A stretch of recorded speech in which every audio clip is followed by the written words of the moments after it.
تو غسل کا جہاں تک مسنون طریقہ ہے، غسل کب واجب ہوتا ہے، غسل کب کرنا ہوتا ہے، اس کے لیے 6 کنڈیشنز اسکالرز بتاتے ہیں کہ ان 6 کنڈیشنز میں غسل واجب ہو جاتا ہے۔ پہلا جو اس کے اندر معاملہ ہے وہ ہے امیشن آف سیمن، منی کا خارج ہونا ان فارم آف پلیجر، اور ظاہری بات ہے یہ اس مرد یا عورت کو یا اس لڑکے اور لڑکی کو ہوگا جو پیوبرٹی ہٹ کر گیا ہے۔ امیشن آف منی، emission of semen in the form of pleasure, چاہے سوتے ہوئے ہو چاہے جاگتے ہوئے ہو۔ اگر ویٹ ڈریم آیا ہے یا سونے کے بعد آپ نے محسوس کیا ہے اور آپ نے کوئی ایسا خواب دیکھا ہے تو آپ پر غسل واجب ہو جائے گا۔ تو ایک غسل کی یہ کنڈیشن ہے۔ دوسری کنڈیشن، اچھا بعض لوگوں کو سیمن کا جو ڈسچارج ہوتا ہے وہ کسی بیماری کی وجہ سے ہوتا ہے، وہ اس غسل کے اندر وہ کیفیت نہیں آتی۔ نمبر 1 اس بیماری کا علاج کیجیے، اور نمبر 2 اس میں آپ کو ہر مرتبہ اپنا غسل اپنا وضو فریش کرنا ہوگا اور اپنے انڈر گارمنٹس چینج کرنے ہوں گے۔ تو اگر بیماری کی وجہ سے ایسا ہو رہا ہے، it's not due to the form of pleasure, تو پھر اس میں آپ پر غسل واجب نہیں آتا۔ دوسری کنڈیشن جس پر غسل واجب آتا ہے وہ ہے ہسبینڈ وائف ریلیشن شپ، اور اس کے لیے ذہن میں یہ رکھیں اگر ایجیکولیشن نہیں بھی ہوئی ہے، اگر if there is no ejaculation take place even then، اگر ہسبینڈ وائف کا ریلیشن شپ ہوا ہے تو اس کے اوپر غسل واجب آ جاتا ہے۔ تیسری چیز جس کے اوپر غسل واجب آتا ہے وہ ہے پیریڈز۔ ہر عورت کو، ہر بچی کو معلوم ہوتا ہے کہ اس کا ریگولر سائیکل کیا ہے۔ آپ کا ریگولر سائیکل لیٹ سے 5 ڈیز کا ہے اور آپ اپنا غسل کر لیتی ہیں 5 ڈیز میں، کبھی آپ کو 6 ڈے پر یا 7th ڈے پر براؤنش ڈسچارج آتا ہے، وہ براؤنش ڈسچارج جو ہے وہ آپ کے پیریڈز میں انکلوڈیڈ نہیں ہوگا، تو آپ اپنا انڈر گارمنٹ چینج کیجیے۔ اگر موقع ہے غسل کرنے کا تو موقع کر کے ایک دفعہ بہتر ہے تسلی کر لیجیے، ادروائز آپ اپنا ہر دفعہ نماز کا فریش وضو کریں گے۔ کچھ خواتین کو استحاضہ کا پرابلم ہوتا ہے، اس کا علاج موجود ہے، اور اگر علاج نہیں ہو سکتا تو اس کنڈیشن میں بھی اسکالرز کہتے ہیں کہ ان پر ہر مرتبہ غسل نہیں آئے گا، اس میں ہر دفعہ ان کو اپنا انڈر گارمنٹ چینج کرنے کے بعد ان کو فریش وضو ہر نماز سے پہلے کرنا ہوگا۔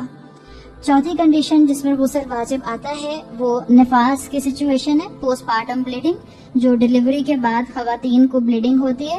ہمارے ہاں ایک متھ موجود ہے کہ 40 دن تک عورت پاک نہیں ہوتی، 40 دن کی کوئی لمیٹیشن نہیں۔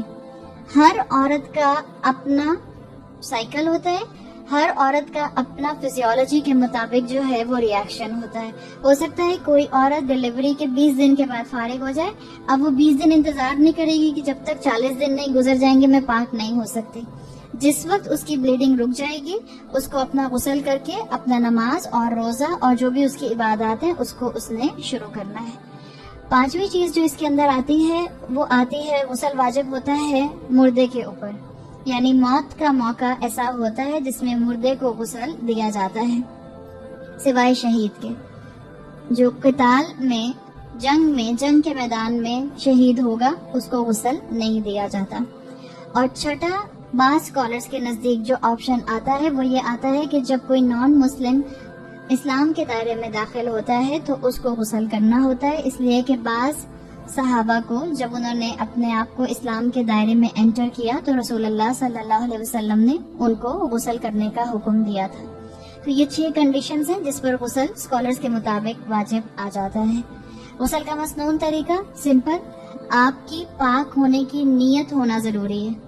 یہ نہیں کہ آپ بائی دا وے نہا کر آ گئیں اور آپ نے باہر آ کر کہا اچھا چلو میں پاک ہو گئی۔ آپ کی نیت ہونا ضروری ہے کہ آپ نے غسل لیا ہے پاکی حاصل کرنے کے لیے، تو پہلی چیز نیت ہے۔ دوسری چیز جو فرض چیز ہے وہ ہے بسم اللہ پڑھنا، 3 بار ہاتھ دھونا اور ہاتھ کلائی تک اپنے پورے دھونا۔ چوتھی چیز ہے اپنے پرائیویٹ پارٹس کو واش کرنا۔ پانچویں چیز اس کے اندر، اور پرائیویٹ پارٹس کو واش کرنا جس کو آپ استنجا کرنا کہتے ہیں، پراپرلی واش کرنا۔ پانچویں چیز جو اس کے غسل کے فرائض میں آتی ہے وہ ہے وضو کرنا، اور بالکل ویسا وضو کرنا جیسا وضو نماز میں کیا جاتا ہے، یعنی آپ کلی سے شروع کر کے پیروں تک پورا وضو آرڈر میں فالو کریں گی۔ یہ ابھی آپ نے غسل شروع نہیں کیا، اس سے پہلے آپ سے سارے کام کر رہی ہیں. یہ سنت کا مسنون آرڈر ہے. اس کے بعد ہاتھ گیلے کر کے 3 بار کانوں میں اپنے لے کر جانا. یہ ایڈیشنل آپ کو بعض احادیث کے اندر یہ حکم ملتا ہے. ٹھیک. اور 7واں سٹیپ ہے سر کے بالوں کی جڑوں کو گیلا کرنا. اب کیونکہ اگر آپ مثال کے طور پہ شاور کے نیچے کھڑی ہیں تو آٹومیٹیکلی آپ کے سر کے بال گیلے ہو رہے ہوتے ہیں. پھر بھی آپ اپنے سر کے بالوں کی جڑوں کو ہاتھوں کے ساتھ، انگلیوں کے ساتھ اس کا خلال کر سکتی ہیں. اور یہ پوائنٹ اس لیے بھی کہا جاتا ہے کہ عرب کے اندر خواتین جو ہوتی تھیں وہ اپنے بالوں کو بریڈز کو بنایا کرتی تھیں، چھوٹی چھوٹی بریڈز. جیسے افریقن خواتین نہیں بناتی بریڈز، تو اگر ان کی بریڈز بنی ہوئی ہیں بالوں کی اور بال بہت لمبے ہیں تو اس میں ان کو اجازت ہے کہ وہ پورے بال نہ کھولیں، بلکہ ان کی روٹس جو ہیں وہ گیلی ہو جائیں. تو اسی لیے ہاتھوں کی انگلیوں کو گیلا کر کے اور اچھی طرح سے گیلے کو اپنے اسکیلپ کو گیلا کیا جاتا ہے. تو سر کی جڑوں کو گیلا کرنا، دائیں پہلو پر جسم کے پہلے پانی ڈالنا اور پھر بائیں پہلو پر پانی ڈالنا.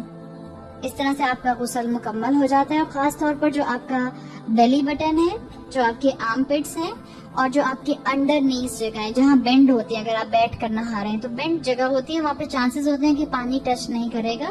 تو ان جگہوں کے اوپر خاص طور پر پانی کو پہنچانے کی کوشش کرنا تاکہ آپ کو پورے جسم کو پاکی حاصل ہو جائے.